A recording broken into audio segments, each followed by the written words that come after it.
चलिए आज के लिए और हम शुरू करते हैं इसको।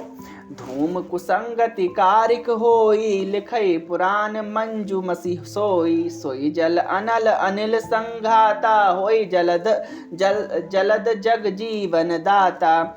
कुसंग के अर्थात कुसंग के कारण धुआं काली कहलाता है। वही धुआं सुंदर स्याही होकर पुराण लिखने में काम आता है, और वही धुआं जल अग्नि और पवन के संग से बादल होकर जगत को जीवन देने वाला बन जाता है। बहुत ही अच्छा है ये। पढ़ते हैं।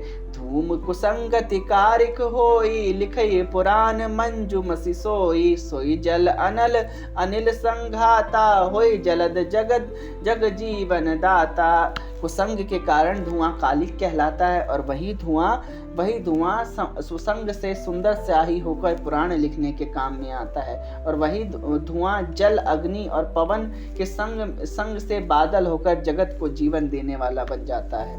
दोहा। ग्रह भेषज जल पवन पट, पाई कुजोग सुजोग। होई ही कुबस्तु सुबस्तु जग, लखई सुलक्षण लोग।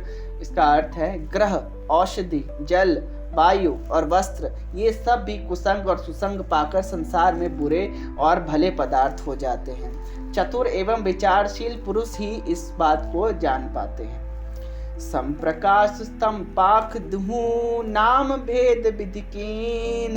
शशि शोषक पोषक समुझी, जग जस अपजस दीन।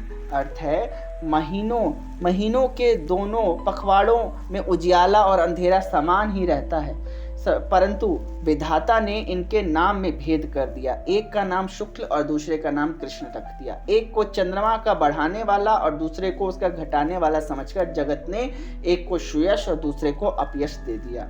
जड़ चेतन जग जीव जत, सकल राममय जानी। बंदौ सबके पद कमल, सदा जोड़ी जुग पानी। अर्थ है जगत में जितने जड़ और चेतन जीव हैं, सबको राममय जानकर मैं उन सबके चरण कमलों की सदा दोनों हाथ जोड़कर वंदना करता हूँ। देव दनुज नर नाग खग, प्रेत पितर गंधर्व। बंदौ किन्नर राज निचर, कृपा करहूँ अब सर्व। अब इसका अर्थ हम देखते हैं। इसका अर्थ क्या है। देवता, दैत्य, मनुष्य, नाग, पक्षी, प्रेत, पितर, गंधर्व, किन्नर और निशाचर सबको मैं प्रणाम करता हूँ। अब सब मुझ पर कृपा कीजिए। आकर 4,84,00,000 जाति जीव जल थल नभवासी। सिय राम सब जग जानी, करऊं प्रणाम जोर जुग पानी।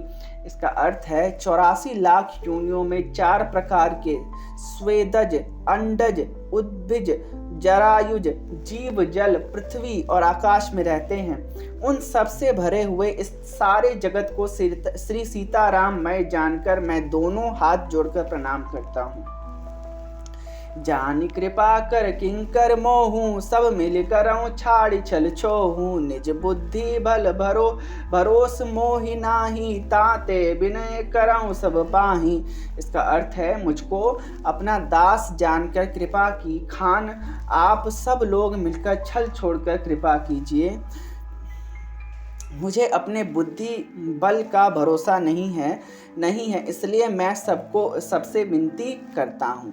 करण चाहूँ रघुपति गुण गाना, लघुमति मोर चरित अवगाहा। सूझ न एकऊ अंग उपाऊ, मन मति रंक मनोरथ राऊ।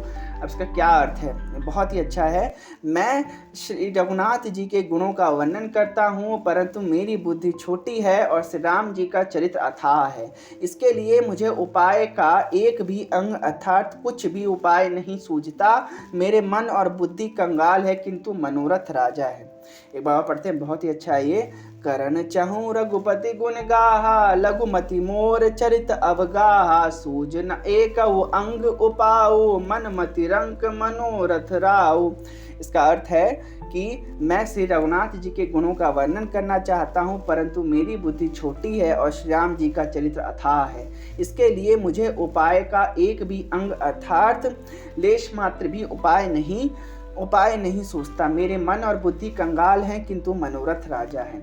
मति अति नीच ऊंची रुचि आछी, चाहिए अमी अमी जग जुरई न छाछी, छमी हही सज्जन मोरी डिठाई, सुन हही बाल बचन मन लाई। अर्थात मेरी बुद्धि तो अत्यंत नीची है और चाह बड़ी ऊंची है। चाह तो अमृत पाने की है, पर जगत में जुड़ती छाछ भी नहीं। सज्जन मेरी डिठाई को क्षमा करेंगे और मेरे बाल वचनों को मन लगाकर सुनेंगे। अच्छा, जौ बालक कह तो तरी बाता, सुनहि मुदित मन पितु अरु माता। हसी हही कूर कुटिल कुबिचारी, जे पर दूषण भूषण धारी। अर्थात जैसे बालक जब तोतले वचन बोलता है तो उसके माता पिता उसे प्रसन्न मन से सुनते हैं, किंतु क्रूर कुटिल और बुरे विचार वाले लोग जो दूसरों के दोषों को ही भूषण रूप से धारण किए रहते हैं, अर्थात जिन्हें पराये दोष ही प्यारे लगते हैं, हंसेंगे। एक बार पढ़ते, बहुत अच्छा है। जौ बालक कह तो तरी बाता, सुनी मुदित मन पितु और माता।